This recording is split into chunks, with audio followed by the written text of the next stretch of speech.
Hey there, friends. Welcome back to another episode of the Bible in Life podcast. My name is John Whitaker. I am the host and creator of the Bible in Life podcast, and as always, our goal here is to provide what I like to call as blue jeans theology. And what I mean by that is serious Bible teaching based on serious Bible study and scholarship and research and thinking and listening to what people smarter than me have said, and yet taking all of that and trying to communicate it in a way that is clear and relevant and down to earth to help you really understand the Bible in everyday language so that you can live and learn the Bible right in the context of your everyday life. So that's what we're all about here on the Bible in Life. And on this episode, I rarely do interviews. Only occasionally do I do interviews on this podcast, as longtime listeners know. But every now and then, something comes out, a book, or I connect with somebody, and I really want to share a little bit of their story with you. And that's what we're going to do on this episode. I have a special guest with me on this episode whose name is Matt Whitman. If you're not familiar with Matt, he has a fantastic YouTube channel. You can just search for his name, Matt Whitman, where he has Bible teaching, he has interviews, he goes and visits churches of various backgrounds. He's got some church history on there, just a lot of really helpful stuff to help you think through just stuff related to Christianity and Jesus. And then he has a podcast just called the 10-Minute Bible Hour Podcast, where every day for about 8 to 10 minutes, he just kind of walks through a chunk of Scripture and reflects on it. And those of you who are familiar with my listener's commentary, I think you'll find his 10-Minute Bible Hour podcast also very helpful and enjoyable as well, engaging, thought-provoking, very down-to-earth. I've always felt, even though Matt and I had never met until this interview, I've always felt sort of like he was a kindred spirit who knew the Scriptures well, had been a pastor, and was trying to just provide some serious resources online that anybody and everybody could understand to help them learn the Bible. So he just released a new book titled The Lightning Fast Field Guide to the Bible. And it is an overview of each Bible book in a very short, clear, concise sort of way, giving you a quick guide to understanding that book. Like, what are the things you really have to know to read this Bible book well? And so it is very easy to read. It is exactly what it says, lightning fast, short and to the point. The subtitle is Your Compact Companion for Exploring the Best Book Ever. And it is that, very compact. It's very readable. And it just was such a perfect fit for what I'm trying to do on this podcast and on the listener's commentary. Reached out to Matt through the contact form on his website. He, through his publicist, graciously agreed to get together with me and have this conversation. And the conversation just took off right from the get-go. I was asking about his family, asking about a little bit of his background. And before you know it, it was like, well, we're just into the conversation. And so you'll notice that we just jump right in. In fact, this conversation is going to start in the middle of our conversation where we're just talking about church and church background and some of that, and trimmed off some stuff at the beginning and pick up at this point. And it's just sort of a freewheeling conversation about church and Jesus and the Bible and this particular book, and what we're trying to do online, both himself and myself, in helping people both grasp the meaning of the text as well as not only understand it, but be able to live it out themselves. So I hope you enjoy this conversation with Matt Whitman, and hope it's helpful to you in your following of Jesus. So here on the Bible in Life podcast for the first time is Matt Whitman of the 10-Minute Bible Hour.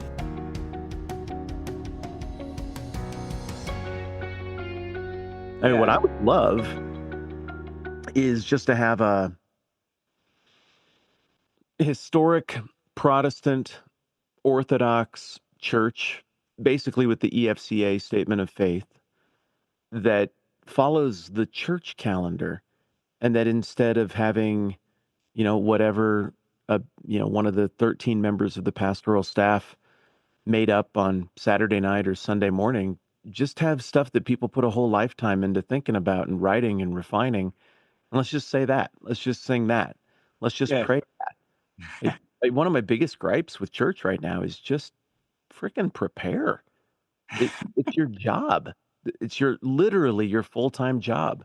And getting Yeah. coffee with 8 people a week, unfortunately, is becoming like CEO stuff and get coffee with people to kind of manage things and hold it together relationally is becoming the job description for a lot of guys Yeah. instead of shepherd, theologian in residence.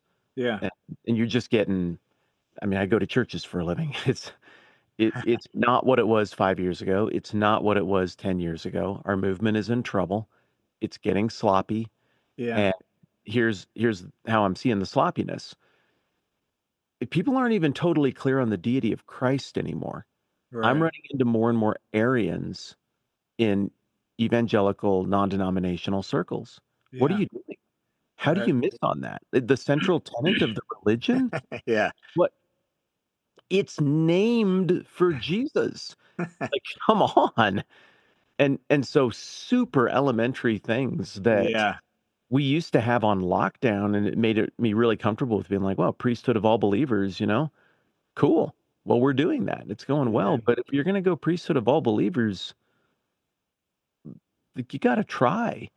And You so I'm got just seeing more you and got to more. teach the believers so they understand their faith. So I'm seeing more and more super erudite, fancy, I'm really smart and I'm better than everybody kind of material, or super lowbrow, Yeah. therapeutic, vaguely Christian, avoid anything that would challenge or make anybody feel uncomfortable about their skill set or knowledge or lack thereof of the Bible or historic Christianity. And and so I'm pretty frustrated with the EFCA because we got rid of our college, couldn't keep it open, closed it. We got rid of TEDS, our seminary, couldn't keep it open, closed it. It's done this week, Yeah. never to rise again. It's over. So Right. then you have a group like EFCA, where does the identity come from? The Yeah. whole structure depends on having dudes who are super well catechized and trained up and can maintain this historic Protestant orthodoxy idea, but now you don't have it. So, but you still have this kind of feistiness of wanting to resist the historic church, because that looks too Catholic or I don't know what. And so now what do you have? What are you left with then? Not good at the Bible, not good at historic Christianity, and depending on the people who did it well before us, uh like those Yeah. are the two safety nets for making sure the Christian things happen. So you pulled my thread a little bit. That's No, where no, I like that. I appreciate that. I think related to that, with young people, a lot of the 20 somethings. I mean, I think part of the reason we see a move back towards Anglicanism, Catholicism, even Eastern Orthodoxy is because so much of modern Christianity feels like it has no roots. Feels like it's just yeah. hovering Yep. unrooted from something bigger, greater, and historic. And so, This yeah, has not always been the case. This is a recent yeah, development. yeah, Putting church on the internet to cooperate with really arbitrary, in retrospect, really arbitrary and kind of weird mitigation approaches to COVID that it just, I mean, with the benefit of hindsight, and some people saw it in regular sight, that that was not the way to approach that situation from a yeah, public health perspective. Some churches were just kind of went along with that. I get it. You want to, play ball and be cool and you don't want to hurt people. But the solution was just take your already kind of low value worship service and devalue it even further by making it the kind of thing that you can just time shift yeah, and put it on 2x, watch it in the background or something, watch it while you poop, and like there, that counts. That's church. It does not count. That is not church. yeah, Just absolutely yeah. not the assembly of believers as it was handed down to us. And so I feel like our movement has turned so much dumber in the last 6 or 7 years. So I don't know if we're podcasting right now or talking. They sound very similar to me in my world. Like Yeah, I don't like yeah, trying to be fancy, but for me, a big part of the reason that I wanted to make the book was just like I don't think people are getting the Bible. I Yeah. don't think they know why it's there. And I think I have felt over the last few years the Bible shifting from this orienting mooring point that evangelicals in particular really value. This, not pursuit of power or other dumb things. This is sort of our anchor point. This is our contact point we have with God anytime. Yeah. Not really what our pastors are for. They help, but we always have God's word and we always have the Holy Spirit opening our eyes to what God is revealing about himself through his word. And I am seeing that tether starting to fray and Yeah. the Bible flipping from being the anchor point of evangelicals to being like, hmm, something that's kind of scary and that we need to find language to make it more appealing so we don't have to feel bad. And the fact that we don't know it causes insecurity. And when we feel insecure about things, we pull away from the things that make us feel insecure. So people don't know what's in the Bible anymore. Yep. It's not being taught with the same quality that it used to be taught from the pulpit. On balance, exceptions, of course, exist. Yep. And so what's going to happen is we're going to saw off the branch on which we sit as an entire tradition if we don't get good at the Bible really, really quick. So my book was meant to take the fire from the mountaintop and be just competent enough to go up there for a minute and get it and bring it back to my own people and be like, all right, look, those people up there, they're very, very smart. They use big words, but this is decodable. You can totally understand it. Right. Here's the fire. Here's the thing. You can handle it. Boom. Take this Yeah. as yours to go alone. That was the plan. Yeah. Yeah. Well, that was one of the things I wanted to ask was kind of the origin story behind the book. So you just kind of gave us that. And Yeah. I One of them. appreciate, yeah. Yeah. One of them. Part of it. Yeah. No, that's good. And I resonate with a lot of that. Hence the reason I'm doing even what I'm doing. I mean, so I've been I was a Bible college, full-time Bible college professor at a small little Bible college here in Boise for 19 years.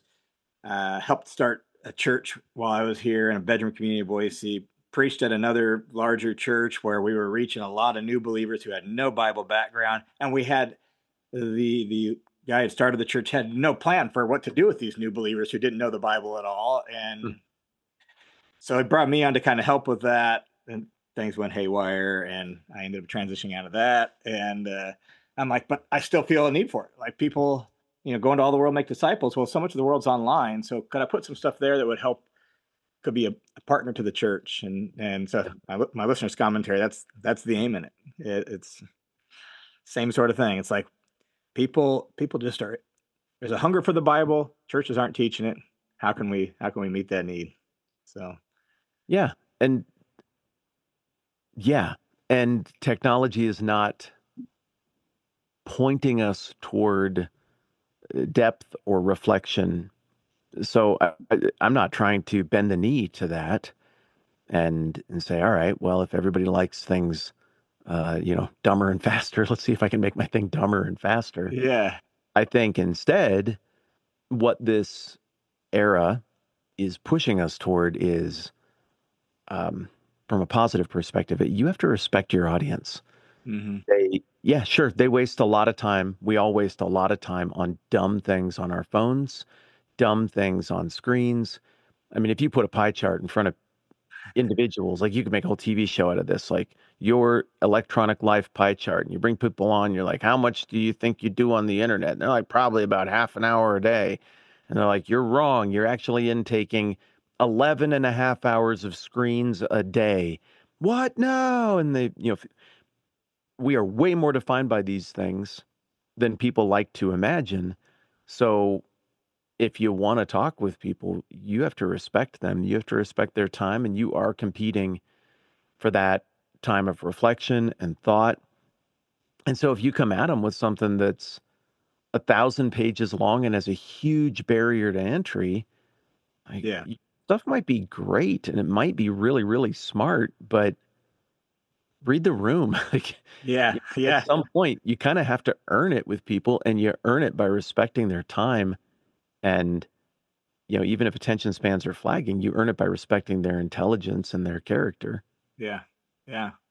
No, that's good. And I think that's why I've always felt a kindred spirit to you as I've watched you online. We try to approach things similarly. And at the same time, I do think people, even in the church, are hungry. They want to know.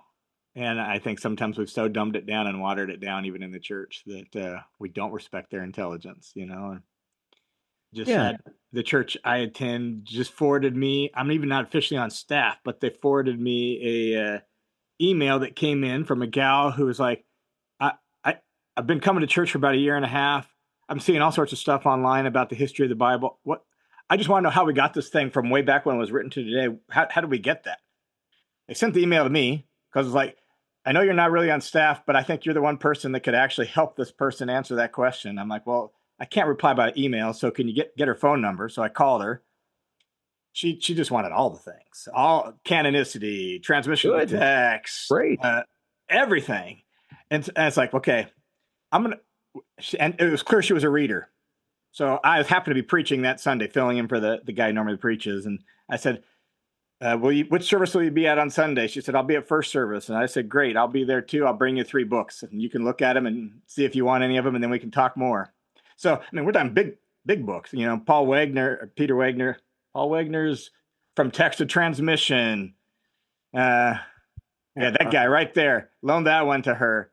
I don't know what Yeah, that. from the journey. Yep. And uh, a book that came out just a few years ago called Unearthing the Bible. Yeah. I just read these guys. Tell me what you think. Let's have more conversation. She clearly wanted to know, Yeah. and that's why. And I've seen the same thing with my listeners' commentary. The episodes are typically 20 to 25 minutes, short, sweet, to the point, but rooted in serious scholarship, but getting rid of all the scholarly language and not talking, not a scholar talking to scholar about scholar things, but about somebody who studied the Bible talking about the Bible to real people, right? People like that. They want to know, they want to understand, And so, One of the big advantages of scholarship is that it reduces very big concepts that require a lot of words to set up if you're working from scratch down to a term. yeah, So it's easy, from the pews to poo-poo that and be like, oh, you big dumb eggheads. But what I like about what you're saying, and I hope what I'm going for, is the idea that scholarship is incredibly useful, but it is possible to take that, and it might take a few more words to introduce everybody to questions they're eventually going to discover themselves. But you can just skip the jargon. So it's kind of like, those court stenographers. yeah, Clearly, I don't know what they do with those little machines, but that's a lot of words being said by people. It's slang, it's all kinds of stuff. And somehow they're shorthanding that into something that makes perfect sense and is an accurate representation of complex ideas being stated on the fly. Well, we it takes a while to get to the place where you can use all the theological shorthand to compare and contrast ideas. It takes a long time to get to the place where you're like, one word and you can picture an entire school of thought or several yes, lifetimes of thought on a given topic, and all the dead ends off the top of your head, all the counter moves to all the positions, the strengths, the weaknesses. That takes a ton of work. Okay, well, maybe people don't have time to get to that place of fluency or conversance with the ideas and the jargon, but most people can understand the ideas. yep, yep, This sounds mean, but I don't think everybody can understand the ideas. I think there are some theological concepts that are in higher and higher order, and that can start to preclude certain folks who just aren't wired that way. And then eventually we just get to a place with a higher order of theology that it precludes me, and then maybe eventually later on you, and then eventually it just precludes everyone, and his ways are higher than ours. all right, And so there's this spectrum of knowability. But my argument, my thesis for my career and my work is that way further, way deeper, way further up into that spectrum of complexity is accessible to normal people than we often behave like it is. yeah, You can find words to make it make sense to competent people who are good at their jobs and like ideas and stuff, but didn't have time to learn the jargon. It yep, might take a little while longer because you got to explain in paragraph form what in theology classes can be done in one word form, but it works and it yep. can happen. And it sounds like that's what you're going for. It's very much what I'm going for. It's very much what you do. So, So that's actually a great segue to one of the things I wanted to in introducing people to you. Like you, you've got your YouTube channel, you've got your 10-minute Bible Hour podcast. So tell people a little bit about, kind of that sort of work that you're doing, as well as give us a little backstory to yourself and how you got involved in all of this. Sure. Quick version of the backstory is I was raised by a first generation Christian. Well, two of them. My mom and my dad both became Christians in high school. They met at college. They got married. A little while later, I came along. Dad went to seminary. My first memories are of those halls and dad being at seminary in Kansas City. And then dad worked at churches, so I was a pastor's kid. The thing made sense to me, somewhere kindergarten, first grade, second grade. I really felt that stuff coming tightly into focus. My dad baptized me when I was, in earlier elementary school, and it worked. I was pretty good at Christianity. I mean, it wasn't hard. It was just kind of part and parcel with obeying my parents. I don't like getting in trouble. I do like approval and don't like not approval. So pretty smooth sailing, just Yeah. learn the rules and then do them. And I meant it. I think I was a sincere kid and all of that. Went to a Christian high school, won the Timothy Best Christian Award or whatever. I kind of wear that as a not badge of honor, but uh, looking back, I should probably be more grateful to the people who bestowed that honor upon me. Then I went to a Christian college. I went to Trinity in Chicago. It was great. Studied Bible stuff, history, and political science. That was super. Went went to law school in Montana. That didn't last very long because my brother died in a tragic accident. So I went home, and I had this accidental biblical studies degree. My dad was really hurting, and I was in my early 20s, but he's needed help to not have to forfeit his job as a pastor because of crippling grief.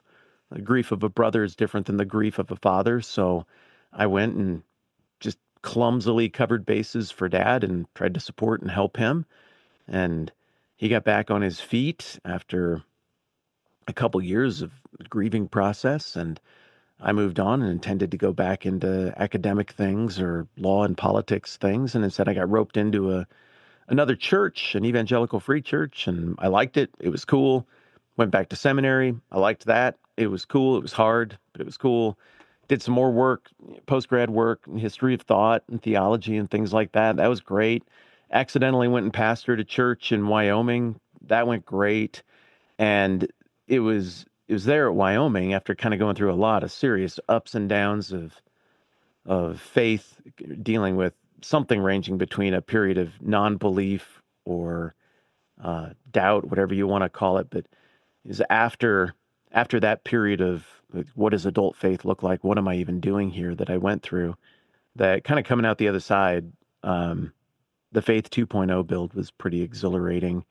Had a lot to do with languaging. Like, what does faith look like for somebody who was born with one foot on the non-internet side of history and one foot on the other? I could just see that a lot of people like that were having a very difficult time with belief, languaging. What do you do with the Bible? What do you do with the history of the church? With that chasm running through the history of our lives, and good people invested in me, and some of that made sense. And I thought I'd kind of like to give some of that away to other people. I think there are a lot of other people going through what I'm going through. And so I started making Bible stuff that originally was just for my church. We live in, remote, like Yellowstone territory. So if anybody goes to Home Depot, they're gone for the whole weekend to go get stuff. But I wanted to preach straight through books of the Bible. So I just started making little short versions of kind of whatever we did, or, I was trying to catch up, whatever we did in church. And then very quickly that went beyond the boundaries of our church and caught on and grew until the point where it didn't really work for me to have both jobs anymore. I thought I pastored for a long time. This has been great. This church is in great shape. I'll go do internet things for a while instead. So I parted ways with the church I'd worked at for so long. That was tough, but it worked out great for everybody. How long And were you there? about a decade. Yeah, yeah. Well, it was wonderful. They were wonderful. They're still wonderful. And so then right when I started that new chapter in my life, I was like, all right, I got room here to do two things. Video's hard. Still want to do video stuff, keep going with the YouTube channel, but I want to do daily Bible stuff. So I started a daily Bible podcast called the 10-Minute Bible Hour podcast in October of 19, and that just went great. The YouTube channel had gone really nicely, but the podcast, um, people seem to really have an appetite for pick a book of the Bible, chip away at it with kind of this tone for Yeah. 10 minutes a day. So the first season was on Matthew. It was 800 episodes before it was done. And now we're 7 or so seasons into it and still going. Haven't missed a day yet. You That's haven't pretty missed good. a day. Oh, we That's got to impressive. I get know. it I, done. I know how much work that takes. What's your prep look like for that? Go to seminary, work as a pastor for a long time. Have all your friends be into this kind of stuff as well. I I try not to do a ton. I try to learn in front of people. Yeah. Um, that wouldn't work without a background in it because it would just be too much learning in front of people. Yeah. Like I feel like if I were building out my entire context for understanding the Bible on microphone, that would be pretty boring. But really good people invested in me all the way through my life. And so I am at least to the point where the framework is built out strongly enough that if we pick a book of the Bible and we work it through, the the the text will send us on all the quests it needs to send us on, and we can figure out together where to go and what questions to ask and how to get answers. Yeah. Yeah. Very cool. Which book are you on right now? And John, we're 70 episodes in, and we are halfway through chapter one. So Wow. this might be a minute. But also, I mean, you get the deal. I mean, what chapter would probably be the most consuming in John, right? I mean, it's going to be chapter one. Yeah. It'll it'll even out once we get past the baptism scene and the calling of the first disciples. I think we'll pick up the pace. Yeah. Yeah. That's good. Yeah, what are Good. you working on right now? I am working on Leviticus. So, Cool. yeah, I did the whole New Testament. Took me 6 years. Got the whole New Testament done. Little little more streamlined than sit down 10 minutes a day kind of thing. But got the whole New Testament done, and then finished that last summer, and then took a little break because I was pretty fried, and then picked up with Genesis last fall, and so got Genesis done. Exodus just finished this week, and I'll be starting Leviticus here, recording Leviticus in a couple weeks. So, uh, Cool. yeah, yeah. And Leviticus, I've spent a lot of time prepping on Leviticus. It's not something I ever preached through, not something I ever taught through before, and Leviticus is just weird. So I wanted to try to understand some of the weirdness before I started recording. So, Yeah. so Yeah. I mean, it has a story. It's yes, it does. sneaky, but it is narrative. Yeah, It's just narrative with a lot of conversation. And yeah, I, I've found that to be the trick with Leviticus is teach the story yeah, and keeps kind of everybody oriented. And otherwise, I don't know, man. It's if you teach each sentence divorced from the story, well, that's the kind of stuff that I think a lot of modern audiences just lack the context yep, to do anything with that. And they hear Reddit in their ear being like, that verse is weird and I yeah, don't like it. That doesn't sound like how the world is today, right now. Therefore, it's false and bad. And yeah, I think the story is sort of, well, it's one of the remedies to the Reddit voice. yeah, yeah. No, I think I 100% agree. So, which brings us back to the book. Fair enough. Um, uh, yeah, give us a flavor of what you're doing in this book. The book's called Lightning Fast Field Guide to the Bible. Yeah. There's obviously for each of the book of the Bible, there's a couple pages that give a little introduction to the book, that particular Bible book. There's clearly certain topics that you wanted to make sure you cover for each book, but there's not like a set template for each book. So you Nice have catch. different questions you answer for each of the book just to make sure people kind of are oriented to reading this book. So give us a little flavor of what they're Yeah. going to find if they pick up this book. Well, that is a really nice catch. That is very astute. Not everybody I've talked to about this has figured out that the field guide structure of the book is not a consistent template from across all of the books. And the reason is because the Bible's diverse. It's written to different audiences by different authors using different genres.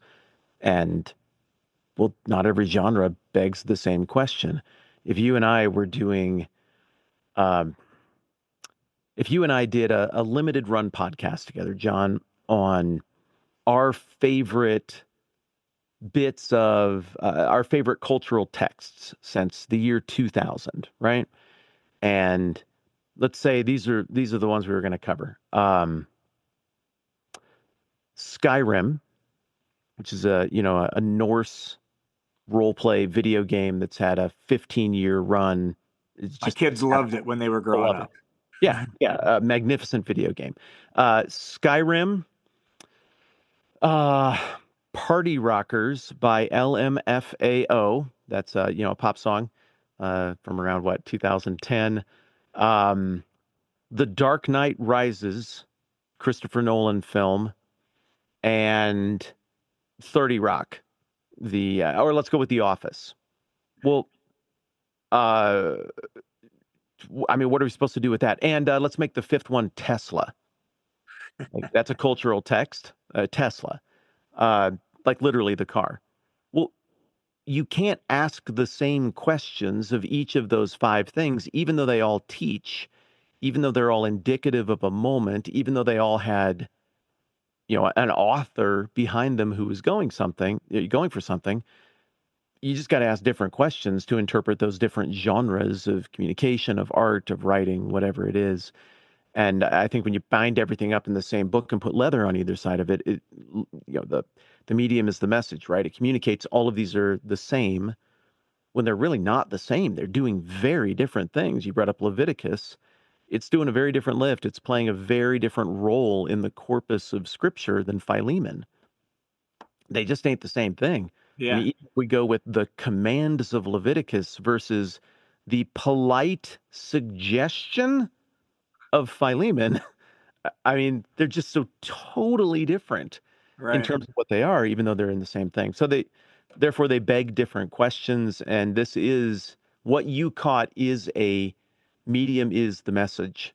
Like, I'm trying to just teach, even with the way it's built, as people figure out, well, how come the questions for Zephaniah just aren't the same questions for Exodus? Well, they're different things. They're pulling in the same direction, but they're doing it in different ways. Yeah. So Uh, someone sits down with your book, opens it up, and yeah, what are they going to find? okay, basically what you're going to get is, I don't know, I call it 2 to 4, 2 to 5 pages on each book of the Bible, and it's ruthlessly efficient.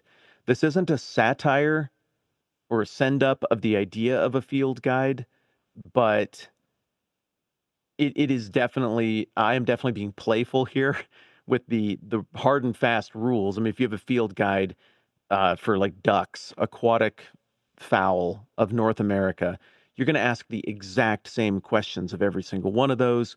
Whereas here, it's almost like a classical dialogue. Like you remember learning about those in seminary, like, dialogue with Trifo. Well, the one guy says this and the other guy answers this. It's kind of like that. The category presenter is sort of one personality, and then the responder is sort of another personality, and you get the impression that they like each other and they're playing well together, like kind of bouncing the tennis ball back and forth to make sense of the thing. So a lot of the categories you'll see are what you'd expect. Who wrote it? A pretty tight handling of the historical setting. What's the tone and feel of a given book? But then I just opened to Zephaniah here. Once we get past that stuff, well, what characterizes Zephaniah? Well, it's kind of dark. It gets sort of uniquely dark in its language. It's sophisticated dark. So then the next category is the darkest prophecy so far. Wow. Zephaniah opens with a prophecy of comprehensive creation wide judgment. It sounds like God is threatening to undo creation with fire. Even Judah, the last remnant of God's people, won't be spared. So, like, I can't have a category called the darkest prophecy so far in Ruth. Totally different thing. Yeah. It Yeah. just doesn't work. But then the darkest prophecy so far, well, that kind of raises the next question. So the next category is God's burning anger against evil. And the next category is friendly fire. In chapter 3, Zephaniah goes after his noble peers and the religious leaders in Jerusalem. Purification by fire, a dramatic swing in just 3 chapters. And then, so a lot of the stuff that where you'd normally just write summary in a project like this, I tried to break it out into more categories that get to the heart of the story and invite you to sort of participate in and understand the tension of the story, understand why this thing is in the Bible, what would be, how the Bible would be impoverished if each book weren't in there. And try to do it all with ruthless efficiency and also with a sense of lightness and accessibility. So, yeah, it is an unusual cadence. It is I wrote this thing tonally to feel like you did your own homework on the thing and you wrote notes in your own voice with your own personality and you made it tight for your own reference in the future. Like, this book is meant to feel like it's almost written in your own internal monologue voice in a way that's quick and accessible. So when someone grabs this book, are you picturing them, hey, I want to read Amos. So they grab your book, they read down through what you say. Well, they got Amos open in front of them, and they're looking at your book and looking at Amos and kind of using your book to. Is that kind of how you're picturing the book getting used? I think that's a great way to use it. I think one way to use it is for people who just aren't going to read the Bible. They should. I want them to, but the Bible's been out there, like, implicitly. Everyone's been asked to read it. It's hard. Even people who love God. Uh, Yeah, I don't yeah, know. It's a lot of words. It's not everybody's thing. It's intimidating. What would take the intimidation off? Going into it knowing you can handle the story and detect the story yeah, and follow along with the thing. yeah, Part of what I don't like about college basketball is that you can't get to know the players. The best ones are one and done every yeah, time. Like, yeah, you hear about them for a couple weeks in one March Madness, and then they're in the draft and they're sitting on the end of the bench in the NBA the next year. And there's just no point in getting to know anybody, less so all the time, given where college sports is headed, right? right. So instead, I guess you follow the through line of the history of programs, maybe. Well, with the Bible, I think one of the things that as insiders we maybe don't appreciate about what makes the Bible hard for newcomers is that you just don't get to know the players. They're Yeah, not on screen for very long. And about the time you start to like them, you realize they're idiots and then they die. And now you're on to somebody else and you got to keep falling in love with new characters and having them disappoint you. And they're really not on screen long enough for you to deeply relate with them and latch on to them. That's obviously, providential. That's by design on God's part. So, to get somebody hooked on that story, then, well, what if you could show them, like, the great big through line? God is yeah, the main character, how to detect the main character, who is God in the story, and how to read a story where the main character simply isn't a point of view character. You cannot put yourself in the shoes of God because he's just so much better. So how do you read a text like that? Well, it's yeah, hard. And I'm hoping that somebody who's like, I'm never going to read the Bible, but I would like to know what's in it, will read through this book that I've written, totally get it, discover that through line, and then be like, oh, I can do this. And I can get so much more out of it than that dumb little gold book that guy sold me. The Bible's probably infinitely awesome. I'm reading the whole thing end to end. Now I know how to do it. Now I know what to look for. So yeah, there's that application. The other application is just, a compact companion for exploring the best book ever. Put it right next to you. Uh, I mean, heck, read through a chapter before you go and read through that book. You'll know what to have your antenna out for and what to look for. I tried to be really cognizant not to overly nudge people so that they, would then miss a bunch of stuff because I've got their antenna so tuned to just one thing. yeah. I think it can help as a prep to get more out of cruising through a book of the Bible. And then I think it can really help as just an external memory, like an external brain hard drive, where you can keep those 66 books. And anytime you need to, metaphorically, you can just sort of plug that external hard drive into your brain port and be like, I totally forgot what's going on with Joel. Joel doesn't come up that much.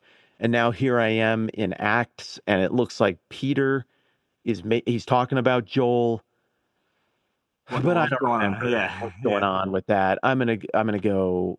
Yeah, I'll take 6 minutes. I'll read through that chapter again, and I'll be right back to 100% battery charge, leveled up. I've got all of that fresh, and I'll probably forget it again in a year, but that's fine. I've got, I can level it yeah, up quickly and yeah. recover. So there's a bunch of applications in view. That's good. No, and you gave us a little bit of the the kind of the origin story of the book. You said at least one part of the origin story of the book. Beginning of our conversation. What what else? What else brought this book into being? Yeah, a desire to make it make sense is the biggest thing. You know, I the fact that I have a job isn't a great look for the church. That sounds really mean, but I don't think anybody would have wanted my thing in 1975. I just think this stuff that I think is like so obvious and just well trod isn't anymore. Like Yeah, stuff that you and I learned songs about that, we make fun of and they sound campy and dumb now. Stuff we got at Bible camp that, yeah, came with some weird legalism and some goofy stuff and some long skirts and everything that we might make fun of a little bit now. But honestly, the generation before us, they didn't care about looking cool or trying to impress anybody or having pop culture or pop media like them. They were just like, yeah, this is who I am. And we're going to pass along the faith that was handed down to us to the next generation. And they can figure out what to do in their weird era that's coming up for them when they're in their prime. They just did it. And they saturated us in it in terms of this is what's in the Bible. I mean, not so much in my tradition, the history of the church. I kind of got into that on my own. But it kind of got to the point where I was like, well, just everybody knows this. Because what about that song? What about that camp song? What about that silly little cartoon or that flannel graph? Like everybody knows that. Well, no, they don't. yeah, Stuff has to be retaught and retaught and retaught. And that's why kind of the suggestion was like, hey, maybe write it on your forehead and put it on the sides of your door. Because this needs to be in your brain and written on your heart. And it's sort of a lifetime quest. And I think there's been an atrophying of that for me, for other people, for kind of what I would call the general evangelical tradition. And my theory is that the way we get right is not by putting our hope in princes or whoever the next politician is to come down the pike, or putting our hope in economies, or putting our hope in the newest hot church growth strategy. It's just Bible, man. We know for sure God is behind it. We know for sure this is the real deal. We know for sure when we read it, we're we're encountering God. We know we're interacting with the work of the Holy Spirit when we do it. So it should be high priority, but we live in a time that makes the Bible feel it's not the Bible's fault. It's the time's fault. It makes the Bible feel inaccessible, intimidating, maybe even problematic. hmm, And I'm like, that can be easily overcome. And there's a bunch of people like me, like you, trying to do the same thing. Just make it make sense. And so that's a big reason I wanted to write the book. The podcast is doing great. Um, we're not rich, but we're happy. Our bills are paid. I don't I don't have a lot of interest in, you know, seeing if I can be a beloved author or anything like that. It's not yeah. really what I'm into or the big grand career goal or aspiration for me or anything. I mean, you're living in Rapid City, South Dakota. So I mean, you're not going to, I mean, it's like, Huh. you're not trying to be hip, popular, or in a cool place. I mean, if you're in Rapid City, not unlike Boise, Idaho, we're sort of in the black hole of the Christian market. All right, conferences Yeah, don't sure. come our way. No, Book deals no, aren't looking to people in Rapid City or Boise. So we're not looking to be popular or hip or cool. So no, and it's just not needed. I mean, there are plenty of people with perfectly good motivations who are doing the Christian circuit thing. God bless God bless everybody. Cool. It's cool. Um, I just want people to be Christians, man. I want the Yeah. people who are already being Christians to be way better at it. And I want people who aren't yet to become Christians. And particularly, John, I want really smart, ethical, competent, talented, good people, people with leadership skills and vision and creativity who for the last 15 years have not been becoming Christians at a very high clip. I want them to become Christians and I want them to lead the church. Yeah. I want them to infuse a fresh perspective the way Paul infused a fresh perspective. And I think that in the age of clicks, where a click is a very democratic thing. A click is a click is a click is a click, right? One view is one view, but that's not true. One view is not one view. It depends on who's viewing it. Everybody's valuable, but my goodness, like we should not poo-poo talent. And I feel like in the click economy era, Christianity is kind of over optimized a little bit to just say, get people in, make the numbers look good. That way everybody will be happy and I can send a good report back to the church or the supporters or whatever. And so what do you do? Well, I mean, Christianity targets people in crisis with heavily therapeutic language, which is very important and part of what should happen. But it's really hard to get the click, to stretch the metaphor, from somebody whose life is going well and is a really competent atheist. Yeah. They're not in crisis. They're not going through divorce. They're not addicted to anything. Stuff's like, all right. Well, I want that person. I don't want to just punt on them. I want to show them the gospel. I want to show them the Bible. I want to be patient with their process of working through objections or questions or a long timeline. And so part of the philosophy behind my work and a book like this is, yeah, it's kind of meant to position for people who are doing all right but don't believe in God yet. I'd like them to believe in God. I'd like them to have a faith that is not rooted in, hey, we kind of worked you over to get you into the thing, but a faith that's rooted in, yeah, I read the Bible. I came to understand it. It made sense. I encountered God and I'm a Christian now. And I'm not content to just be a Christian. I'm going to lead. I'm going to give it away effectively. Yeah. I'm going to use my God-given skill set to serve Christ, to serve the church, to serve others. You want a So I bunch of like what C.S. people want to Lewis's, do. it sounds like. That's who I want, man. Yeah, I'm not kidding. Yeah. Yeah, that's who I want. Yeah. No, it's good. I appreciate it. And I resonate with that. And so no. I think I think this book is very helpful. That's the whole reason I wanted to have you on, just to recommend it to my people, and as a way to, hey, here's a book that I can help you actually engage with the Bible in a helpful, intelligent way. So Well, and man, given what you're doing, that means a lot. You know, every nice thing that has been said about this book has meant a lot to me. I was very nervous when it came out, which is weird, man. I don't get nervous too often. You and I turn on microphones a lot. We sit in front of cameras a lot, whatever. Um, but I was nervous on release day. I was like, well, all the work is done. We did all that stuff. What if the book's awful? Like, I hope it's not awful. I think it's good. I mean, we showed it to a lot of people. It went through quite the evaluative process before we put it out there, but I hope it's good. I hope it does what it's supposed to and that it makes sense. I mean, it makes sense in my brain. yeah, Will it make sense to others? So it's meant a lot to hear people say that they like it and they can see what I'm going for. But when somebody who is as deep into the text and trying to crack the same nut of how do you make this whole thing make sense to this moment in history, when somebody like you says that they can see the value in it, that's really encouraging. So thank yeah, you for that. yeah. You're welcome. All right, thanks for tuning in to this episode of the Bible and Life podcast. The book, again, is titled The Lightning Fast Field Guide to the Bible by Matt Whitman. Highly recommend the book.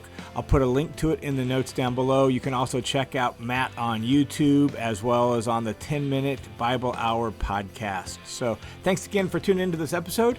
I pray you have a wonderful week walking with Jesus. May God bless you. I look forward to talking with you again next week.